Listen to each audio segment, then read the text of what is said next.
Kamusta kayo dyan? Sa video pong ito tayo po'y makapanood ng isang magandang mga messages ng para sa nating kababayang magpo for good, isang OFW hero. At lahat naman tayo magpo for good or either na bumalik. Pero mahalaga ay tayo po ay nagkaroon ng magandang experience dito sa abroad. At naging blessing tayo sa ating mga pamilya at sa mga taong sa paligid natin, at maging sa ating kapwa mga kapatid sa Panginoon. Maraming salamat sa inyo lahat at God bless everyone. See you! Wow! Kahit saan magpunta, araw-gabi, katalasin sa tuwa. Kapag kapili ka, araw-gabi. So, ayun po. Have faith lang po. Always be. Keep in touch. Keep in touch. Amen. Thank you. Praise God. So, Sister Between, may message ka ba kay Esther Jonah? Hindi kayo Roman. Saan ka sunod-sunod? Yung dalawa lang. Dalawa lang naman. Dalawa lang tino. Kuya, sunod-sunod daw. May uwi na ba siya? Sunod-sunod. Kali natin. Ay, dalawa lang naman. Kaya na dalawa lang. Hindi, di ba sige na lang. Mag-ano lang tayo ng konting encouragement, Hindi, sa akin, kay Ate Juna, sa akin yung ibibigay ko sa kanya yung Isaiah 4:1. Diba ako sa iyo, huwag kang matakot. Ako ang Diyos na hindi ka dapat mangamba. Papalaksin kita at tutulungan ingatan ka. So sabi nga, diba, may mga pinagdadaanan tayong mga problema. Diba? So, sipin natin, andyan ang Panginoon, andyan ang Diyos natin. Na anumang trial sa mga problema na dumarating sa buhay natin. Sabi nga natin, kapit tayo at huwag tayong matakot. Huwag tayong mangamba. Nandiyan ang Panginoon natin. Na sabi nga is tunay ang Panginoon sa lahat ng kanyang mga pangako sinasabi sa atin. So bakit tayo matatakot? Ang Panginoon is nandiyan sa atin. Sabi nga kung meron man tayong problema sa buhay natin, ilapit natin o bigay natin sa Panginoon. Siya tutugon sa lahat. So ano bang mga trials na normal ang magkaroon ng problema sa buhay natin. Pero dapat andun yung faith natin, yung trust natin kay God. At alam natin na hindi tayo iwabayaan. Yung mga problema mo, Ate Juna, alam natin. Alam niya nagpapaluha lagi sa akin. So, kapit lang tayo.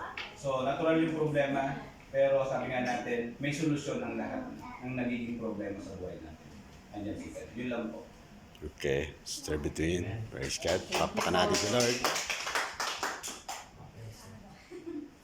Hindi nyo na makain. Lalamig na daw yung kanin. Kaya Ano? Okay na ba? okay na kayo na si story good. Sa akin, Lahat? Tatlo okay na. Huwag na kasi tayo is running. Hindi, lahat na lang kayo. Lahat na lang. Konti lang. Konting words lang. Lalamig na yung kanin. Dapat kumain muna tayo. Okay na, kumain na. Ano? Tuloy natin. Ay, hindi. Yung ano daw pa yung mag-message, pwede na kumain. Hindi, habang kumakain. Oh, yan. Habang kumakain, pwede na. Okay, sige.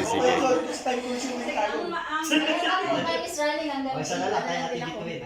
Sa akin naman, Time conscious. my share is Matthew chapter 6 verse 33. Sabi nga, di ba? But seek first the kingdom of God and His righteousness, and all shall be added to you. So, ang message ko po sa iyo, ate, whatever the circumstance that you are facing in the life, lagi mong hanapin at lagi mong gawin kung ano yung ikakaluluwalhati ng Panginoon. So, ano man yung problema dumating, praise the Lord. Sabi nga ni Kuya Jason, di ba? Kung hindi man dinggin ngayon ng Panginoon ang panalangin mo, lagi mong i-declare sa sarili mo na mahal mo ang Panginoon. Amen.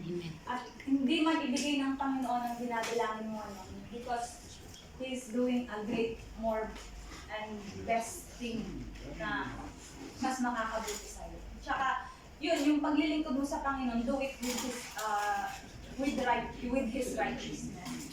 And panghawakan mo na lahat ng mga desire ng puso mo na inihahanda ng Panginoon sa kabubuti mo at sa pamilya mo. Yun po. And salamat, we are blessed in your life that you are belong to us. Na nakasama ka namin, yung great encouragement bilang a strong woman. Praise God sa buhay ni Sis. Pause muna tayo, mag-pray muna tayo kasi medyo Kasi yung mga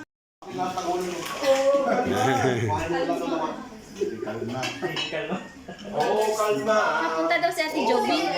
Anahan mo siya. Lagyan mo si Ate Joby. marami pa yan. Habol na lang ito. Taxi daw siya. Ay, pumunta siya? Opo. Oh, dito. Ngayon?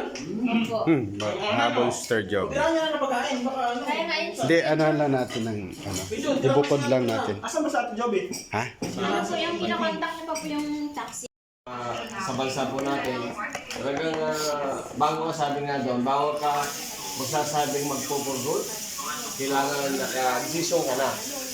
Nandun talaga, desisyon, bago ka magpo-for para maihanda mo yung magiging daloy ng panahon doon sa atin.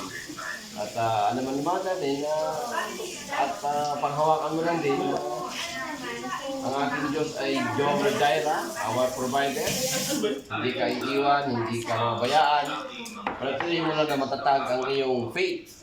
Yung sabi nga naman ni Kuya Jason, kailangan nandun yung faith mo natin. Nandun yung pagsunod mo sa ating Panginoon. So, God bless. Naman po yung desire ng iyong puso at nilapit mo sa ating Panginoon, yun ang kanyang ibibigay para sa iyo. So, lang po tayo magtiwala sa gagawin ng ating Panginoon. Lagi po natin alalahanin ang ating Diyos na nagbibigay po sa atin ng ating mga pangangailangan sa buhay. So, God bless, Sister Jonah. At message. So, Usually Monday. God bless. What's up? I shall not be in want. So, laging i-declare yun. He make me lie down in a green pasture and leads me beside quiet water. So, God will always restore your soul and He guides you in the path of righteousness for His name's sake. So, laging, glory to the Lord. Sabi niya sa verse 4, though I walk through the valley of the shadow of death. So, kung ano man pong hinaharap natin, we will not fear. No? I will fear no evil, for God is with us. His rod, yung kanyang panuktok and staff will comfort us. No? So, lagi tayo nagpapapastol. Yun po ang ibig sabihin ng Psalm 23, the Lord is our shepherd. So, pag tayo po hinahawi ng Panginoon sa isang bagay, magpa-tiadol tayo. No? Ang sabi doon, even though you prepare a table in the presence of my enemy. So, ano ibig sabihin nun? Sa oras na tayo po ay naaati o napangingilangin, lalo pa tayong binibigyan ng comfort ng Lord. You prepare a table before me in the presence of my enemy. So, and you anoint my head with oil. And sabi niya doon, my cup overflows. So lagi natin tandaan natin, Jonah, no? Hindi tayo pagkukulangin ng Panginoon. Your cup will overflow. And surely, no? Yun ang sinabi niya, pangako yun, surely, goodness and love will follow me all the days of my life, and I will dwell in the house of the Lord forever. Lagi lang natin i-declare sa buhay natin yan. Magpapastol tayo sa Panginoon at hindi tayo pagkukulangin. At lagi tayong magmatakot. No? Even though we walk to the valley of the shadow of death, we will not fear. So, yun po. At kung saan ka mandalin ng ating Panginoon, magpapastol lang po tayo. Yun ang importante. So, God bless. Happy day. Praise Po God. kuya.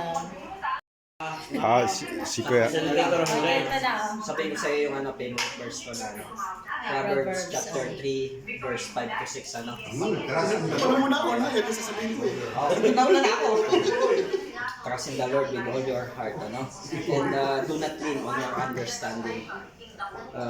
Acknowledge Him in all your ways, and He will direct your path, ano? So, napaka-straightforward na Sexual assault. ng sinabi na to ng Panginoon. So, lagi natin sa buhay ito. Nakagaya ng ginagawa ko sa sarili ko, syempre bilang isang tao. Ano din tayo? Nagkakaroon din tayo ng ano natin yung parang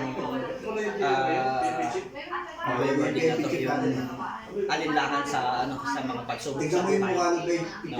Although, ano, minsan, lalo na pag umaharap tayo sa mabigat na pagsubok, is hindi natin maiwasan yan. Pero lagi natin isipin na nandiyan yung Panginoon. Tapos pastor siya, Nandiyan yung Panginoon natin sa lahat ng pinagdadaanan natin. Tumawag lang tayo sa Kanya. Diba? Magtiwala lang tayo sa Kanya. Ano, proven and tested yan, Ate Jonah. Sabi ko sa'yo, hindi na mabilang sa daliri ko yung mga pangyayari sa buhay ko na naging ano sa akin na talagang sinave ako ng pastor Panginoon. ka, pero mahawa ka Amen. lang. Praise God. Tapos na at hopefully, hindi ka na mag-forgot. Hopefully hindi daw ako for good. Kaya nga eh. Praise God. Talaga ako. Amen. Okay. Salamat Kuya Rickson sa ano. Okay, marinig naman natin si Kuya Nixon. Anong encouragement mo kaya kay Sister Jonah? Tuloy ka ba? Tinatanong. Oo, may ticket na Ano, nga. sa verse Joshua 1:8. Be strong and take courage. Do not fear or dismay. Kasi pag Anumang alam ko, marami ka na pinagdadaanan hindi rin naman nilagay sa akin yan. So, puri ng Panginoon na nakita namin yung katatagan mo sa mga patulang subok, pinagdadaanan mo, sa mamandalin, hindi ka man makabalik dito sa Kuwait, tandaan mo lagi ang Panginoon na lagi mo kasama at siya lang talaga ang malalapitan mo natin sa anumang oras, anumang panahon. So kaya Ate Jonah, kahit karanas man ng pagsubok, maraming mga struggle. Kay Ate Joby. Patuloy lang sa Panginoon at magtiwala. Magtiwala at huwag bibitaw sa Panginoon sa Panginoon. Kaya kung hindi ka makabalik, ay hindi ka talaga makabalik. So, muli ng Panginoon, salamat sa iyong buhay dahil naging isang part ka rin, naging part ng Loop Life Group at ibang nakilala ka namin. So, kahit may mga talagang meron din mga talagang pagsubok talaga yan. So, puri ng Panginoon sa iyong buhay. So, magtiwala lang sa Panginoon kahit sa kanila. Yan lang po at God bless. Thank you po Kuya Nixon. Praise God. So, Tapos na? tapos na ako Kuya. Kanina pa. Ano naman, kay Kuya Arnel. Kuya Arnel, anong encouragement po kay Sister Jonah? Ingat.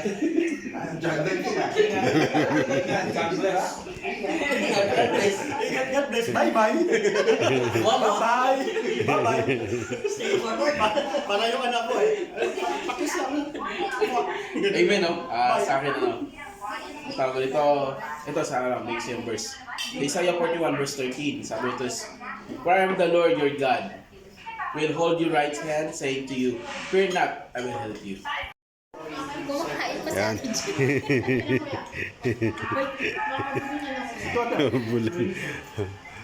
Si Kuya Robert pala. Kuya Robert, anong encouragement mo kay Ate Jonah? Yun. Ito ang pambala natin, hindi Kuya Robert. Hindi, dito na siya daw pa. Andyan na kaya.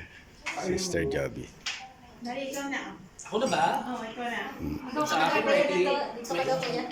Hindi lang naman yung encouragement ko din. Very straight to the point ba? Yun. Maganda yung diretsuhan na. Alam naman natin din, di ba po, na pag umuwi tayo ng Pilipinas, talagang andun lahat yung battles na lalo na sa pamilya, sa mga nakapaligid sa atin. So hindi talaga natin may iwasan, hindi natin mapiplease ang lahat ng tao doon na maganda yung sasabihin sa'yo eh. Hindi talaga tayo matitest yung faith natin. So kung ano man po talaga yung natutunan natin dito sa faith is yun ang gawin natin pundasyon. Kasi siguro nire-remind tayo ni Lord na umuwi sa right time bago tayo umuwi na makakilala tayo sa Kanya. Kasi mahirap umuwi nang walang pundasyon eh. So, parang yung training natin dito, ito yung naging training ground natin. So, ngayon yung pag-uwi mo, yun ang magiging battleground mo. So, talaga kung ano man ang situation mo, masusubok talaga yung sarili mo natin. Kasi alam mo na pag may problema sa pamilya, minsan na yung maraming pagsubok, doon ka matitest yung faith mo kung talagang hanggang saan yung pagtitiwala mo. Kapit lang natin keep yung praying na kung ano man yung situation sa Pilipinas. Tsaka ito tayo, may kunting na lang ako dito na Psalm 18:32. It is good. Welcome, Sir Joby. Arms in its strength and keep my ways in you. Napakagli ng ating kaya napaka-powerful Bible verse. So, ayun lang natin ang nasabi. God bless you. Nakasama ko namin dito. Maraming salamat din. Sir Joby. Yan. Ano ang magandang encouragement ni Sister Joby kay Sister Jonah?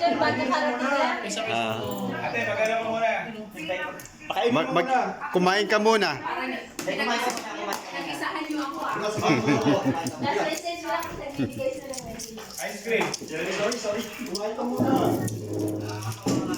Ito yung, huwag kang mag-alala, dito yung party mo, Sister Joby.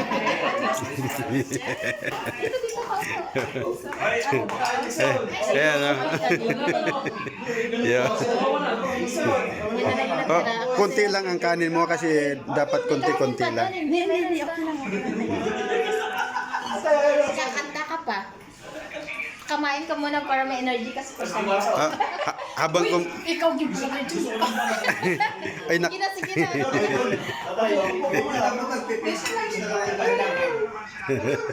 Kuya. Uy, kumain na kayo? Oo nga, kuya. Sana nga. Dito kasi song. Dito kasi song. Ay, Diwata. Limowa. wala siyang baso.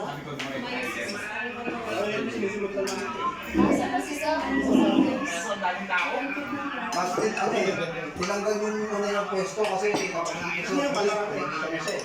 pero kasi hindi ka pwesto kaya lang Alam ko saan yung Alin, Sir Jo? last back mo. ano yung nakakasilip? Sige, sige. Yung bag ko ba? Saan yung nilagay? Ayun, kuya, kay si Arjun ang nagbigay. Iba yun sa'yo. Isa lang kami kuya, di ba? May lusot.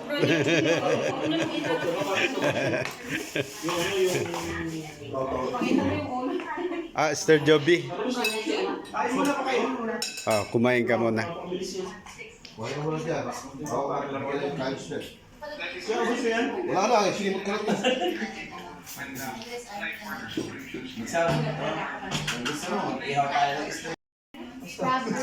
Ito ka kaya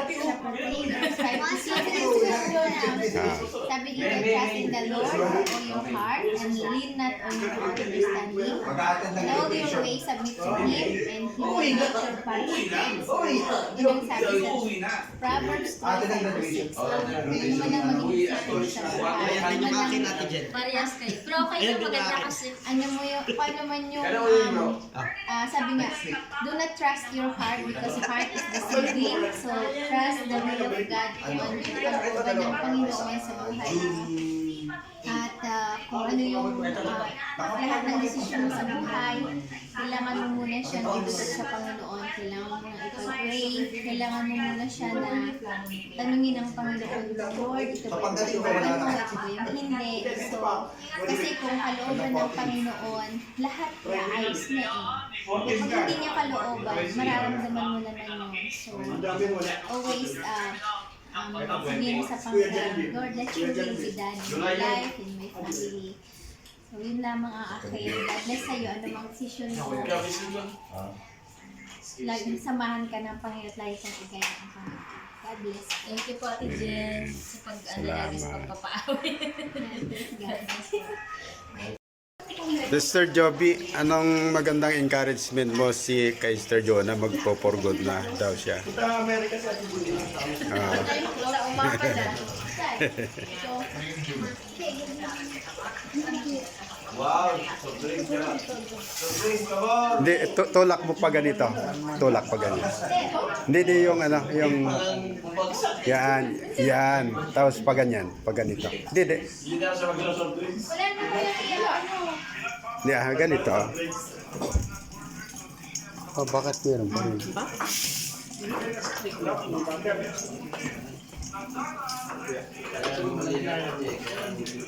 Ah, dito pala. Ayan. Ano bang encouragement yan? Ito ko kuya.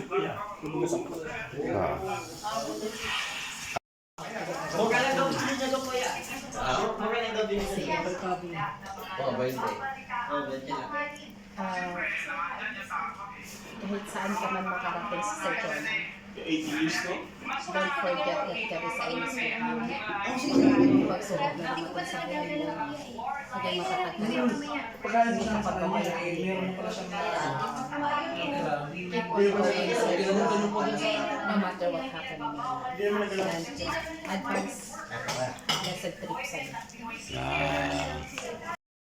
Wow!